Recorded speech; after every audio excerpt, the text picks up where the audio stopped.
Hello everyone, and welcome back to Apollo Justice Ace Attorney.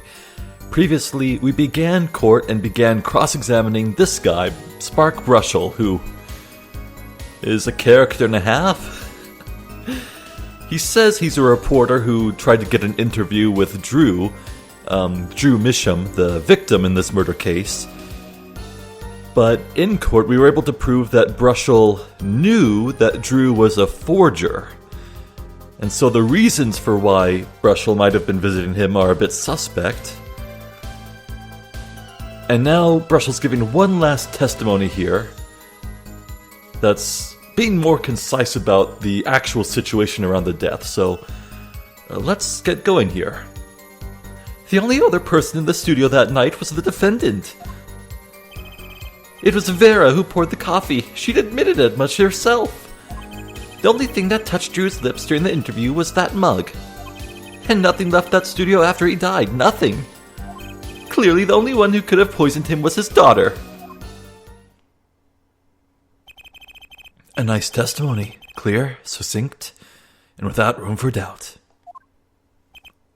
Aw, shucks. You really think so? I believe this clarifies the situation that night. Very well, Mr. Justice. You may begin your final cross-examination. Oh, right. I still have one trump card left to play. I do? And I won't let this trial end until I use it. Oh, the poisoned portrait? Maybe? Because it really is weird that both the mug and the tiny frame have traces of the same poison on it. That's really weird. Okay. The only person in the studio that night was the defendant. Let's press this. But that doesn't prove Vera poisoned it. How many times have we heard that one, Air Forehead? The poison reached its victim via that coffee mug. And from where did that coffee come, Not to beat a dead horse again and again, but perhaps you could fill us in. I'm on it. You need a horse beat? I'm your man. Oh my god. It was Vera who poured the coffee. She's admitted as much herself. And you witnessed her pouring the coffee. Of course I didn't witness it when she came in with that tray. The coffee was already poured and is steaming. Let us not forget the defendant has admitted to pouring the coffee herself. I heard her statement. I poured, I served, and I killed. What? That last part was just a little joke. I don't think I'm going to get anywhere with this coffee mug. I need to find another weak spot in this case. Well, maybe it is true that Vera poured the coffee and served it, but whether or not Vera actually poisoned it, that is up to debate. The only thing that touched Drew's lips during the interview was that mug. You're sure about that? Well, to be really precise, I was busy gobbling mint candies the whole time. Is that where that scent comes from? One of those candies might have been poisoned. Yet, at the time of the autopsy, no fresh fragrance of mint filled the room. And no mint residue was found. It was a long shot anyway. Don't tell me you're still trying to prove this.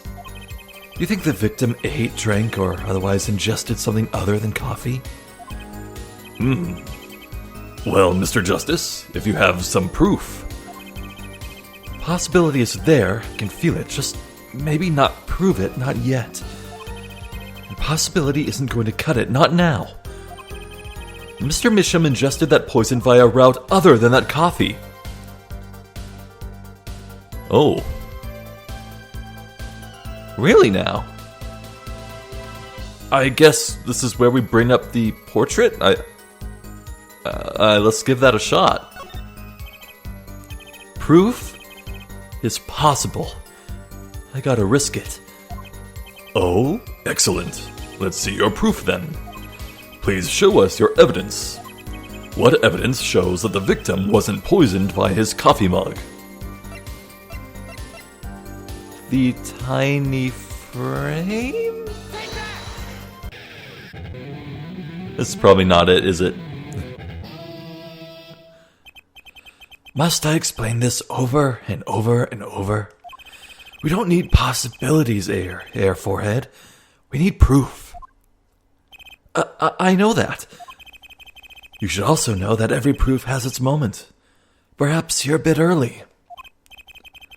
I can tell you what we know at this point. The victim put nothing to his mouth but that coffee mug. Another hole in this case that needs plugging before I can prove anything. But first things first, I'd better uncover a weak spot before I try to strike again. Okay, there's no penalty here. This is the game handling me with kid gloves. Nothing left that studio after he died. Nothing. Not one thing? You're sure? Yep, sure can be. Well, with one exception. One exception? What? Journalist Spark Brushel does interview, leave studio, end quote. Oh.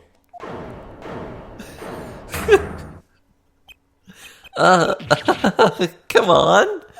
It's a joke, get it? Not funny, I know, but still. Did something leave the studio that night? Why does that sound familiar? Where have I heard something like that before? Now that we've proven our witness is a comedian of sorts, I'd like to turn to our defense attorney before returning to the testimony. Do you have any idea what, if anything, might have left the studio that night? Wasn't Brushel talking about a yellow envelope? If I were to say just one thing, is there anything here that could... Oh. Grammar envelope. This was from Phoenix, so no.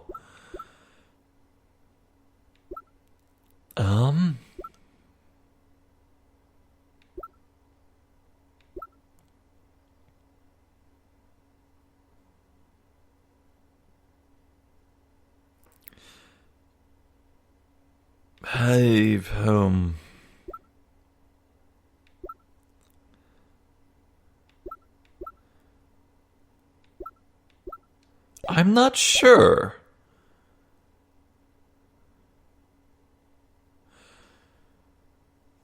But I think we have to do this before we can show the portrait, so... I think one thing might very well have left the studio that night, actually. A certain something that has vanished from the crime scene. By which you mean... something other than our witness?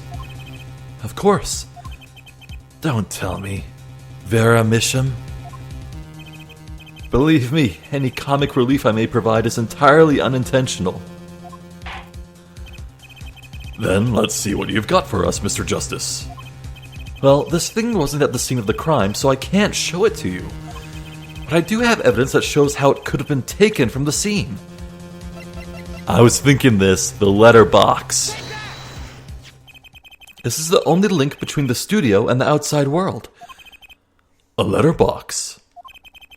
What did Mr. Brushel just tell us? When he entered the studio on the night of the murder, the victim had just finished writing a letter. Yeah, I said that, and yeah, it was true. Furthermore, he went on to tell us that he put the letter in a yellow envelope and put it in the litter box. Yes, I had a thought. Oh, I'm so glad this worked. Oh. But that very same letterbox was empty. In other words, that night the yellow envelope disappeared. Objection! Ah, yes, intriguing. So an envelope has disappeared from the scene of the crime. Of course, this changes nothing. Huh? He has a point, Mr. Justice. What we're trying to figure out here is how the poison got into Mr. Misham. Is it really important that this envelope the witness says he saw disappeared?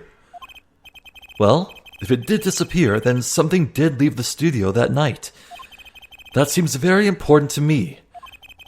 Very well then. The witness will add this to his testimony. You got it. I still think this fails to change anything, Air Forehead. I wouldn't be so sure. A letter disappeared from the crime scene that night. This is exactly the opening I've been looking for. A letter was put in the post from the studio, but I hardly think that matters.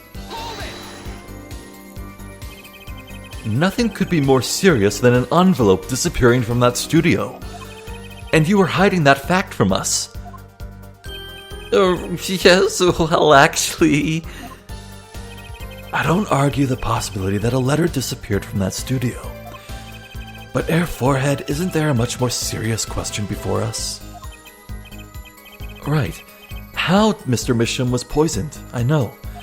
But Mr. Breshel's testimony has changed, which means the facts of the case have too. And what he's told us means something entirely different now. I'm starting to think. Let's keep thinking, Apollo.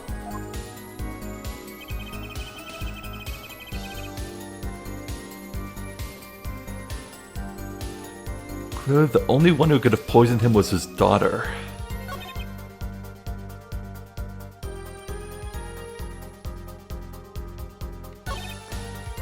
Let's press this. I don't think we did that.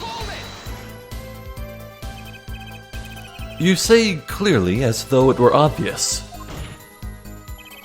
But this claim that the defendant poisoned the victim is merely conjecture. Yes, well, you see, in my business is all about making the most ridiculous things sound right. A bad habit, I know. Yes, well, or actually, I guess this is more of a case of ridiculous journalist sounds wrong, end quote. The court is forced to agree with you. Please refrain from wild conjecture. Understood and clear, loud and clear. If only I could believe that. What do you think, Apollo? Everything he's saying seems so... not flawed. Well, that's kind of what you want from a testimony, really. I need to keep my eye on what matters. How and why was Drew Misham killed? Vera poured the coffee. That's not going to change. But if that coffee didn't kill him, I need to find what did and prove it. Okay.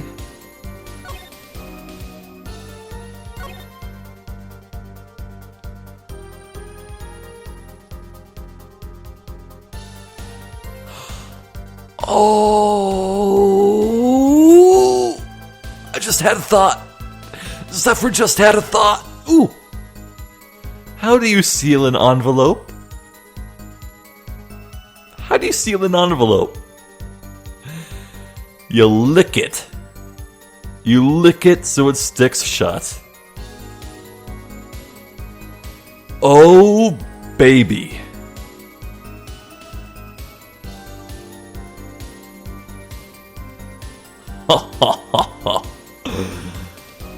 Hello.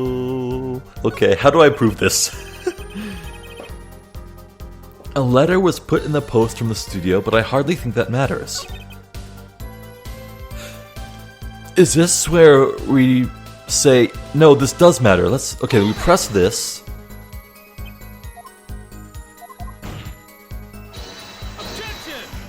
And we'll get the option to say it's very important, I think. Mr. Misham ingested that poison via a route other than that coffee.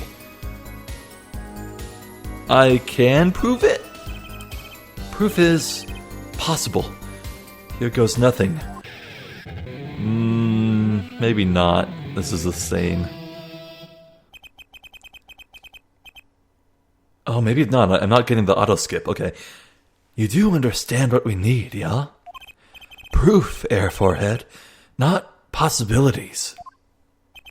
Of course. And, Prosecutor Gavin, I hope you understand. I'm ready to give you that proof. Oh, what did you just say? I have proof of the disappearing envelope. I saw him writing a letter, I did. Which was picked up by the mailman, I assume.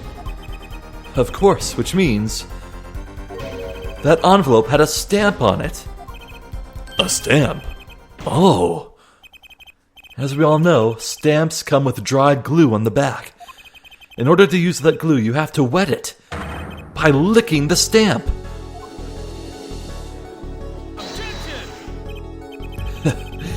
No one worth talking to actually licks stamps in this day and age. Even if you wanted to talk to him, you couldn't. He's dead after all. Okay, so he licked the stamp. But wait, how does that explain the atroquinine on the rim of the coffee mug? If he licked the back of a poison stamp, the poison would get on his tongue, yes? What would then happen if you put the coffee mug to his mouth, huh?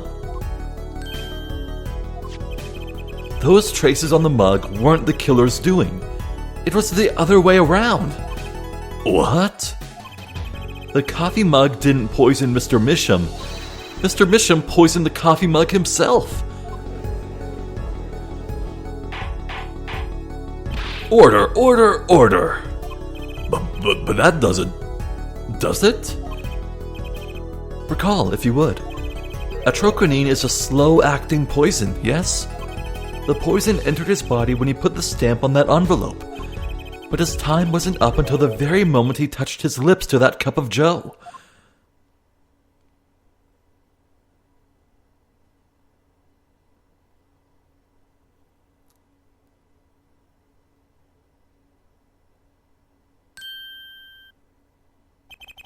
You have something to add, Mr. Brushel?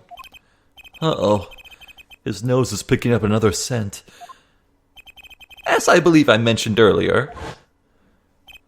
Well, that's the thing, see? After he put his letter in that envelope, Mr. Misham sat there searching his desk drawer for something. Yes, a stamp, a so-called postage stamp, end quote. But, you know, I don't ever seem to remember him finding one. Maybe he just run out. Incidentally, we searched the desk drawer at the scene of the crime. There were no stamps. Not a single one. Uh-oh. That does pose a problem. How will you prove that the stamp was coated with poison? Actually, I'm glad no other stamps were found.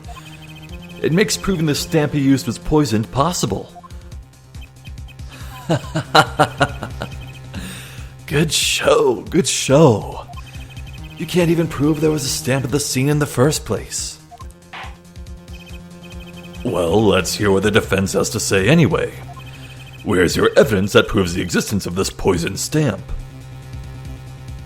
Huh? Is it the red envelope, the stamp on this one? I can't look at the envelope itself.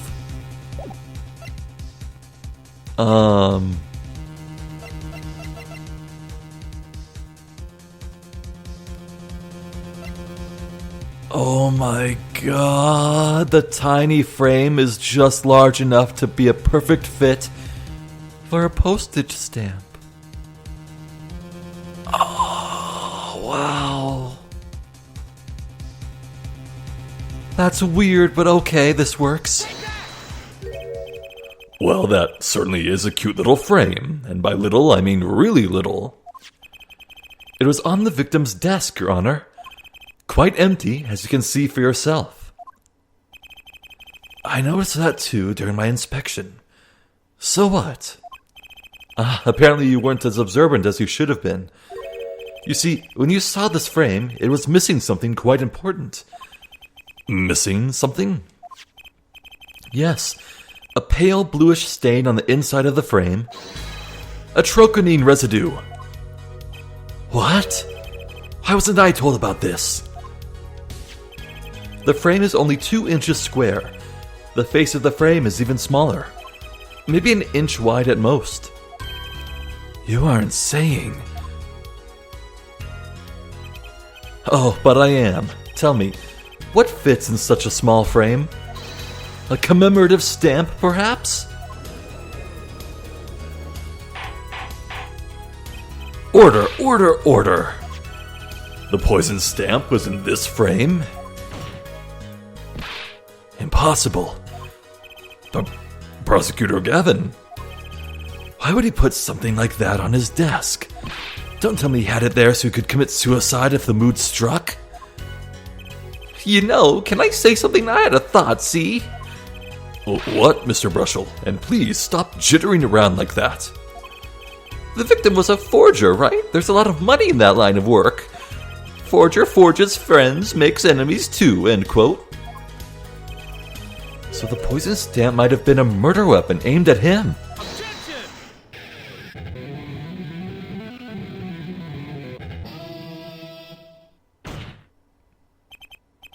Oh, rich. That's rich. Leave the ridiculous flights of fancy, the Gavner song lyrics, please. Finally, something we agree on. The stamp was a murder weapon? Nonsense. Murder is a simple business. Who would go to such lengths? No one. Sir, do you know what game franchise you're in? Oh, I disagree. Come again? Recall, if you would, the victim's reclusive lifestyle. Drew Misham hid from the world. He avoided meetings. His only contact with the outside world was the mail. The mail? Now, if you wanted to kill someone you couldn't meet, but you knew he read letters, a stamp would be the perfect weapon. Ridiculous. Where's your proof? I want proof. Show us evidence that this poison stamp was sent to him as a murder weapon. I might not have evidence per se, but things are finally starting to come together. Well, what is it, Apollo? Your fists are trembling. I think I know what happened. I don't believe it, but I can see it. I think I know how Mr. Misham was killed. Well, fill us in, Mr. Justice. A certain piece of evidence points to the truth, Your Honor. I can show you how someone with the intent to kill sent Mr. Misham the stamp of death.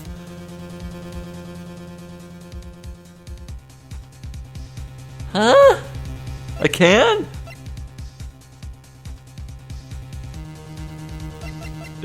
Is it the red envelope, maybe?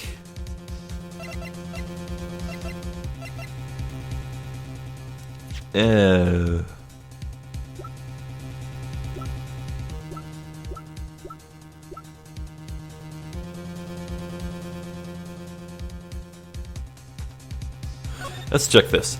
Mr. Drew Misham, I've deposited the $100,000 in the designated account. Please send a receipt once you've confirmed the transfer. Sign the papers and send it in the enclosed envelope with the... Well, there you go. The enclosed envelope with the enclosed stamp within a few days. What? Okay. Isn't this the envelope? The one from 7 years ago? Think about the text of the letter again. There were 2 pages in the envelope.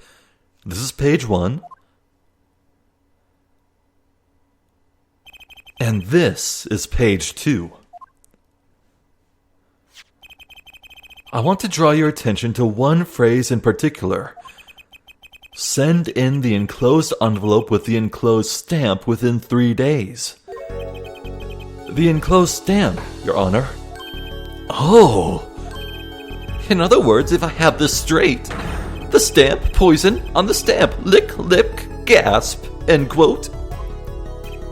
Now, what if he had done exactly as the letter asked? He would sign the document, put it in the envelope, and put the stamp on it, right? Then he would put it in his letterbox. 15 minutes wouldn't have elapsed between affixing the stamp and mailing the letter. But the clock started ticking, and when the time came, he drew his last breath. Now the question is, why the hell did he wait 7 goddamn years to do this? and the murder weapon would be taken away from the scene. Quite conveniently, thanks to the postal system.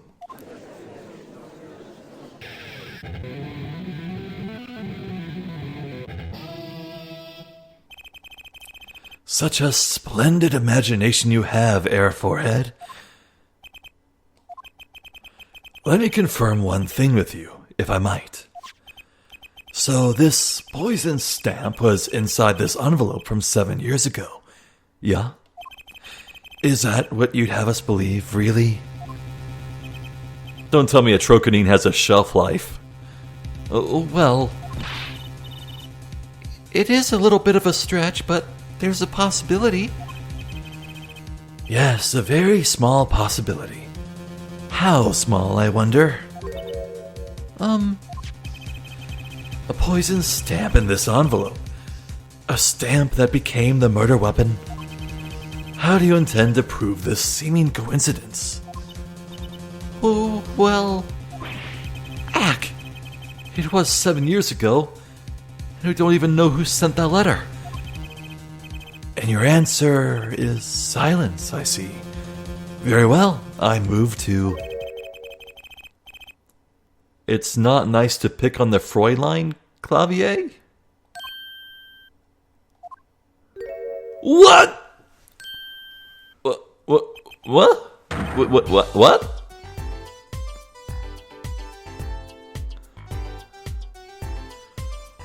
But why, though?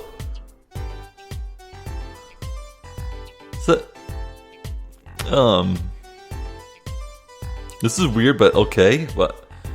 Like, I know Christoph was, like, in the intro to this case, but I have no idea why everyone mistook Emma for Christoph briefly, but okay.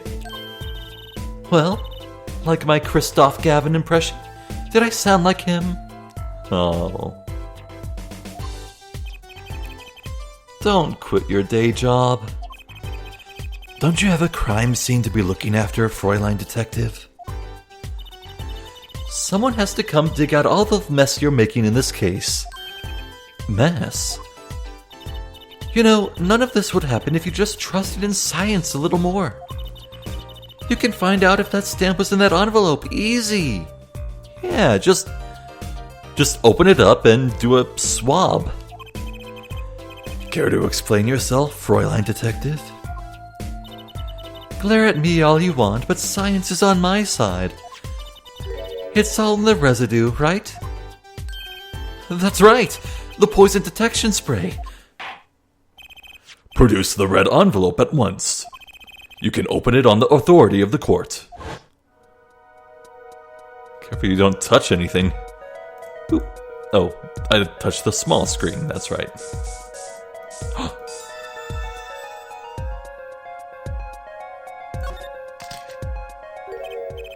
Well, would you look at that?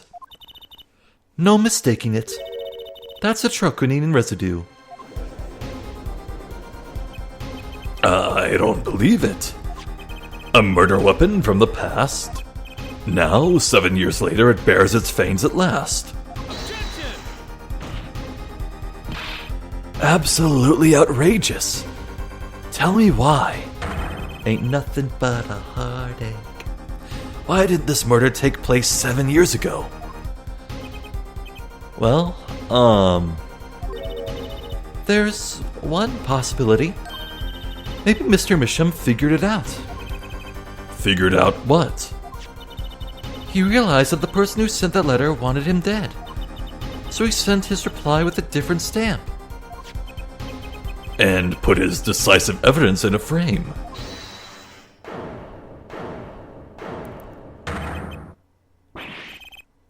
You're still here? Can I make a statement here on the record? I, Spark Razortooth Brushel, claim this scoop as mine. Drew Misham killed in cold blood. By sender of 7-year-old letter, end quote. No, maybe something more succinct. Star falls after 7-year delay, end quote. Throw this guy out of here. Order, order, order. I see no room for further argument here. Though, I admit, this is all coming as quite a shock. To think that the murder weapon reached his mouth after 7 years.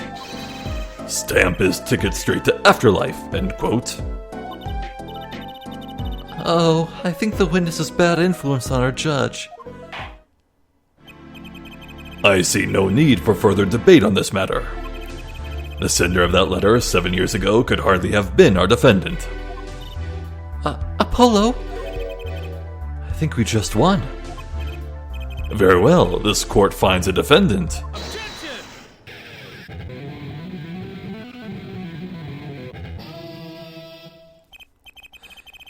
Is this the bright future of our legal system? Prosecutor Gavin? A ticket to the afterlife from 7 years ago. Tickets for Gaviner's shows are invalid after 2 weeks. But it doesn't make sense any other way. It boggles my mind that so many people haven't noticed this. There's a fatal contradiction in Air Forehead's claim. A contradiction? A poison stamp was placed in this envelope 7 years ago, whereupon it was framed until now. If that's the case, then why would Drew Misham have done what he did? Emma explained that. He must have realized he was poisoned. Therein lies the rub. 7 years ago, the forger Drew Misham sensed a trap and put the stamp in a frame. I do not debate this, but this begs the question. Why, 7 years later, did he use that stamp on the night of the murder? Surely you don't mean to suggest that Mr. Misham simply forgot? He put the murder weapon in a frame on his desk for 7 years and forgot? You expect us to believe he's spraying the trap on himself?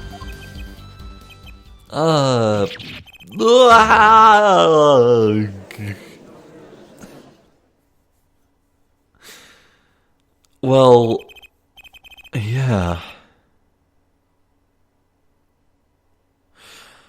We know that Drew Misham is in some way connected to the events of many years ago. What would inspire him to commit suicide like that? Could it be that he saw the Gramarye troupe coming back? But I feel like someone must have coerced him into doing it. But how and why? While I admit this is all quite shocking myself, it does seem highly unlikely that he would fall afoul of a trap that had been sitting on his desk for 7 years.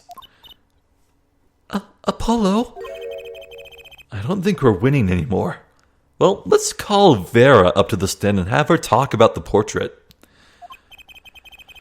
I'm glad to see we're all back in the real world now. Welcome back to reality. We've been waiting for you. Okay, then how do you explain the poison stamp that was in this envelope? The poison stamp? Where exactly is this poison stamp again? Have you brought it to court for us? I see no proof that such a thing... Wait, that's not the judge? I see no proof that such a thing ever existed. What about the atroquinine residue, huh? Oh, I agree, that does seem to be a atroquinine residue. But Air Forehead, it's certainly no stamp. Yeah, but... even if your precious poison stamp did exist, Drew Misham never would have used it. That is all. Irk. I believe we've come to a conclusion. Again. Apollo, were we wrong the whole time? I can't believe it. The poison traces match up. It can't be a coincidence. I'd like to bring some closure to this issue sometime this year. Mr. Justice? Yes, Your Honor. Let's review the facts and see where we stand. 7 years ago, Drew Misham received a red envelope. There were traces of the poison nitroquinine on the document inside that envelope. A similar trace was also found at the crime scene, on this tiny picture frame. The defense has indicated the possibility of a yellow envelope. An envelope that left the scene of the crime with a poison stamp on it. Yes, but even if this envelope contained a poison stamp, and Drew Misham, knowing this, put it in the frame, he never would have used that stamp. I'm afraid you're right, which means there is a fatal flaw in the defense's case. I haven't been on the wrong track this whole time, I'm sure of it. The traces of nitroquinine, the envelope, the frame, and Drew Misham's mysterious death. They're all connected somehow. Well, Mr. Justice, do you have a conclusion for us? The defense stands by its case, Your Honor. We've seen that the logical outcome of the evidence makes no sense, which means that one of our clues must be a fake. Ah, fake clue? Fascinating. And if we find this fake, your wild fantasies will prove quite reasonable, yeah? The fake clue that's thrown us off the poison's trail is none other than...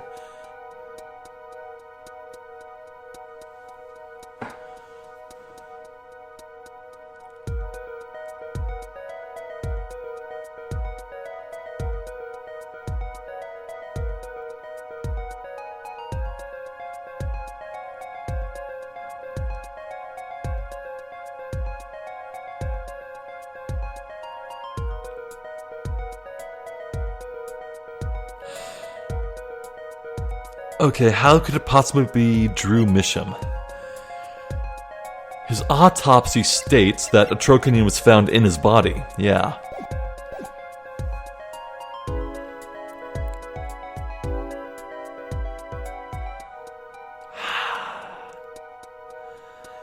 I don't think there's anything Drew could have done that's different from what the testimony is, so let's leave Drew behind. Now for the frame.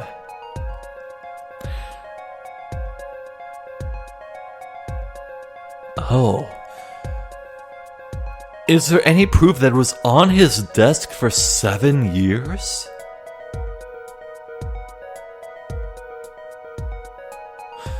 Well, there's also no proof that the red envelope was there, physically in Drew Misham's abode for 7 years.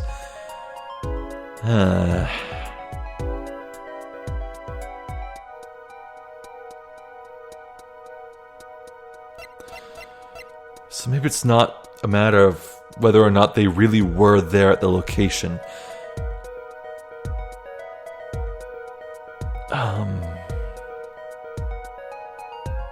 So the red envelope was opened and resealed with steam at one point. But that was clearly for Drew to read it, get the yellow envelope, and put a regular stamp on it and send out the money and the receipt.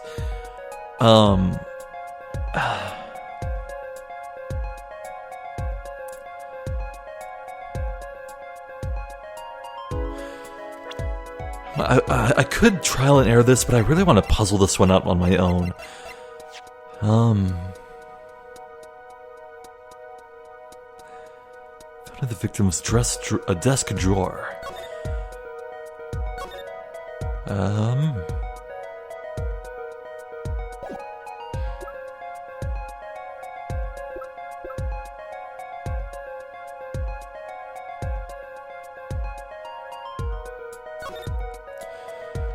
2 by 2 inches.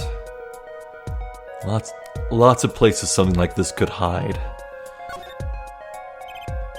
Looks like you have to take this back part off first to put a photo inside.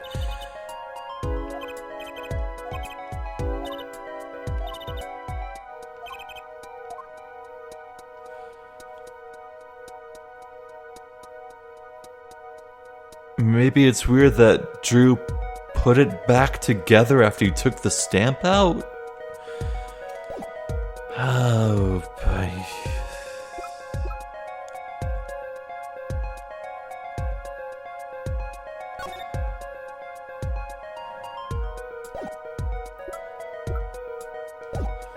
Gosh. Okay. Well, I'd rather pick randomly.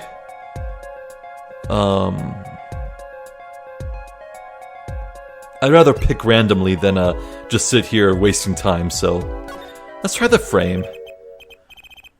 This frame is the fake clue? Without a doubt, Your Honor. Oh, I have many doubts. Objection! Wasn't it you who presented this evidence to the court? Oh. Hold on a second, Popolo. The poison on the envelope, that frame, and the coffee mug, they're all connected somehow. Oh, right. Oh.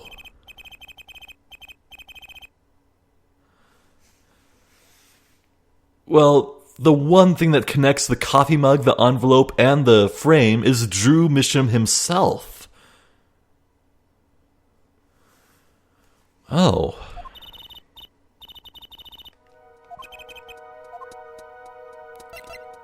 Maybe it is Drew Misham, but I don't see how just yet. The victim was a fake clue? I'm afraid I don't understand. I'll explain. We have an envelope, a frame, and a mug linked by poison. That all makes sense. What doesn't make sense is the victim himself. Objection! Congratulations. You've completely lost me. So the fake evidence is none other than the master of fake himself, the forger? It makes a good story, I'll give you that.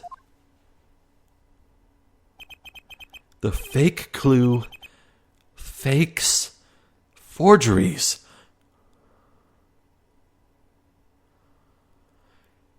Is the letter fake?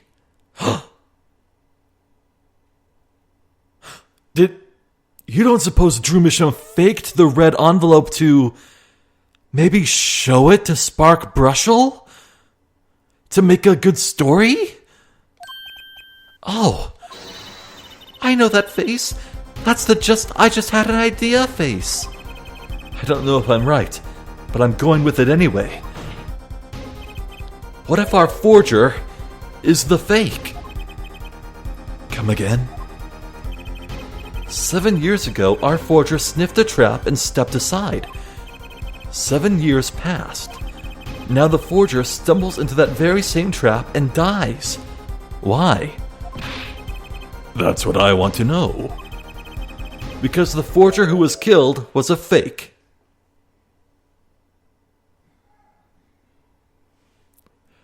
I'm sorry, what?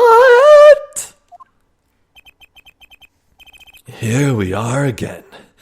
The victim was a fake? One forger smelled the trap. One forger fell into the trap.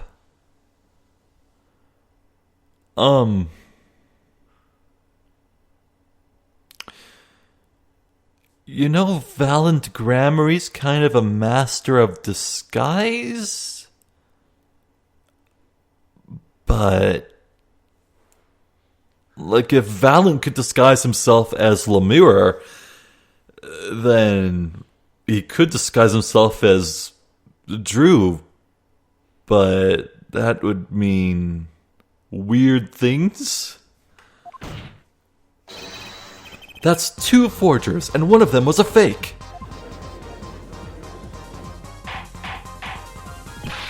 Order, order, order. So you are telling us that Drew Misham, the victim, was a fake? Well, if he was the fake, who was the real forger?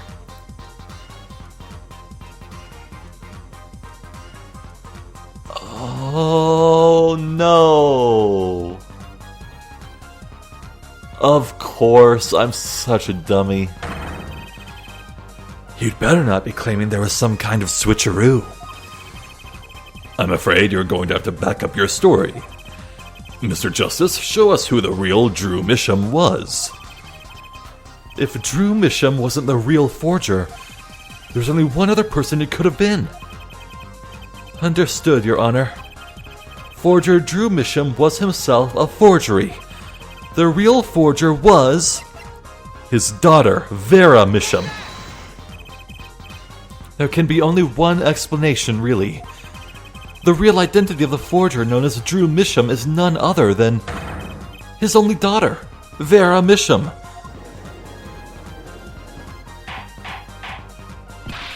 Order, order, order! Mr. Justice, this is going out on a limb, even for you. I kinda agree. I mean, Vera? A forger? Let's consider it before you write it off entirely. If you look at the paintings in the studio, one fact becomes quite clear. Forgery had been taking place in that studio for quite some time. The forger wasn't caught in that trap 7 years ago. This can only mean that the one who was caught in the trap wasn't the forger. Well, actually, that does make a certain kind of sense. One more thing. Only 2 sets of fingerprints were found in the forger's studio. Drew Misham's and Vera Misham's. If we know that Drew Misham wasn't the forger, that leaves only one possibility by process of elimination. The forger was Vera Misham.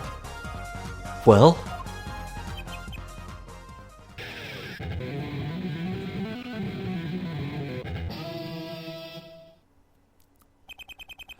fascinating.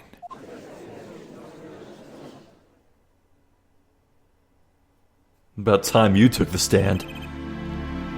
Vera Misham? You've been paying attention to the trial so far. Let's just ask her and be done with it, shall we? Who are you? Who is the forger, Drew Misham?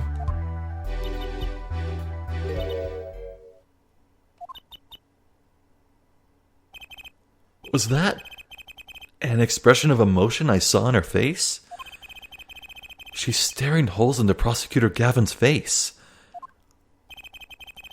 I'm used to being stared at by Fräuleins, believe me. Though they usually talk to me too.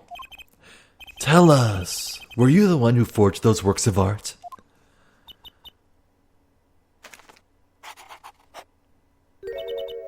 Yes.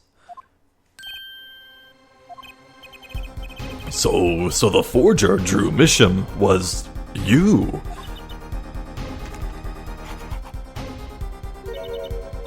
Yes, it was me. What? What? The court was in an uproar, and it wasn't coming down. We had to break for a 10-minute recess. To be continued. Well,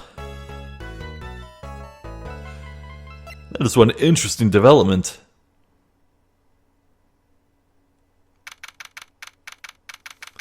So Drew, a 52-year-old man, was living isolated alone in that apartment and getting his daughter to do all the work for him? That's weird.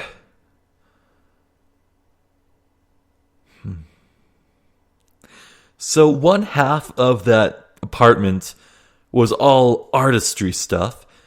The other half was weird technology. Do you think that was Drew's area of expertise while his daughter handled the art? Huh. Okay, so where exactly does this leave us, Apollo? Well, the Drew Misham who was killed wasn't Drew Misham the forger, basically. Huh? Well then, who was he? Well, he was actually doing her nails again. That has to be something. Doing her nails.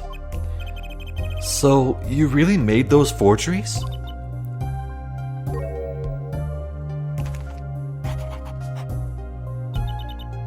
Yes. For father. I know it was wrong. Could you tell us how it happened?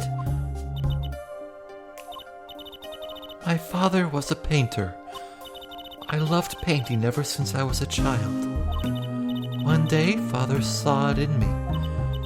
He saw that I had the talent. The talent for making forgeries? How should I say it? It was not only paintings I made.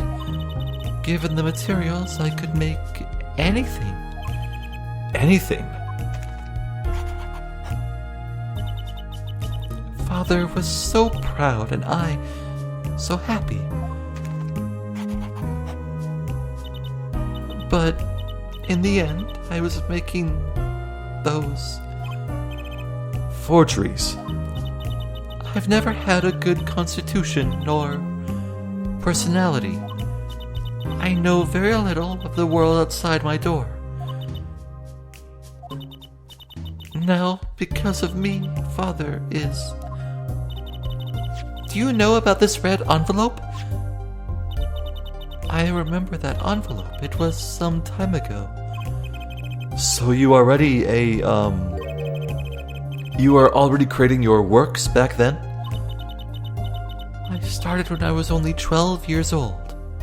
Okay, how old is she now? 19. 7 years ago. Hello. So the one who figured out the stamp was poisoned. That was... Mr. Justice, it's time. To the courtroom, please. Oh, right. Out of time. Oh, wait, Vera, just one more thing, please. Those 3 paintings in the studio. I painted those as part of my work. Right, see, we checked them out and we saw what was underneath. We saw the rough sketches underneath the 3 finished paintings. I see. Mr. Justice. Yes? Father, he knew of you. Of both of you. Your late father? He was watching, gathering information. All about the Wright & Company law offices. Oh. But lately, we're not doing just law. Yes, you do tricks, gags to amuse, and play piano. I'll take that compliment. Well, they're not really gags. Yet when Father heard you had resumed the legal business, how pleased he was. Oh. Did Drew believe that Phoenix, or... no, Trucy maybe, could solve what happened 7 years ago? Who was Mr. Misham? How am I supposed to know? What if he was Daddy's daddy? Judging from the relative ages involved, I'd say it's highly unlikely. Things are already confusing enough with all these daddies running around. We know that the victim's daughter, Vera, was the forger. What does this mean for the case? Guess we're about to find out.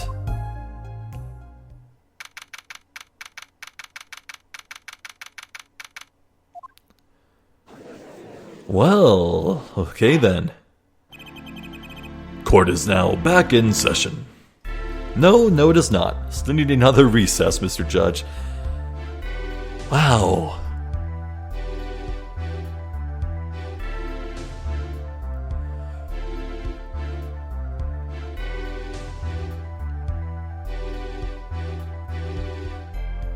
Whatever the hell happened 7 years ago with the Gramry troupe is vital to this.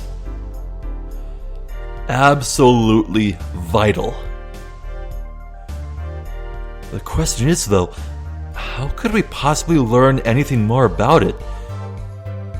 There's no scene of the crime to investigate for that. There's Like, the only witness would be Valent, and odds are he's probably the culprit, honestly. He could say anything to cover his tracks.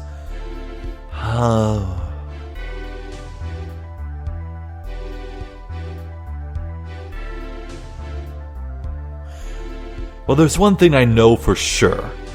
This case has my full attention. I cannot wait to see what happens next, but I guess we might have to wait because next up I need to play some more Pokemon Heart Gold Nuzlocke, so... Oh, man.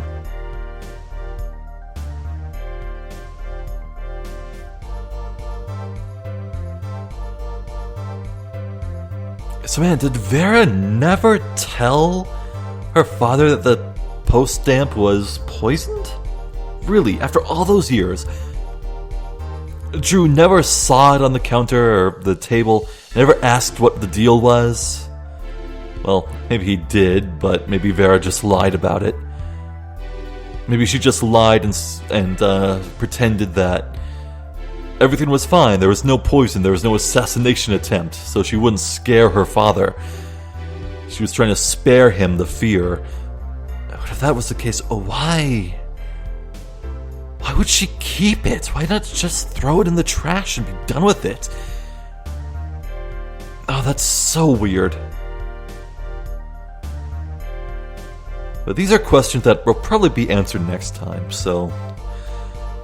In the meantime, I'm Zephyr the Jester. This has been more Apollo Justice Ace Attorney.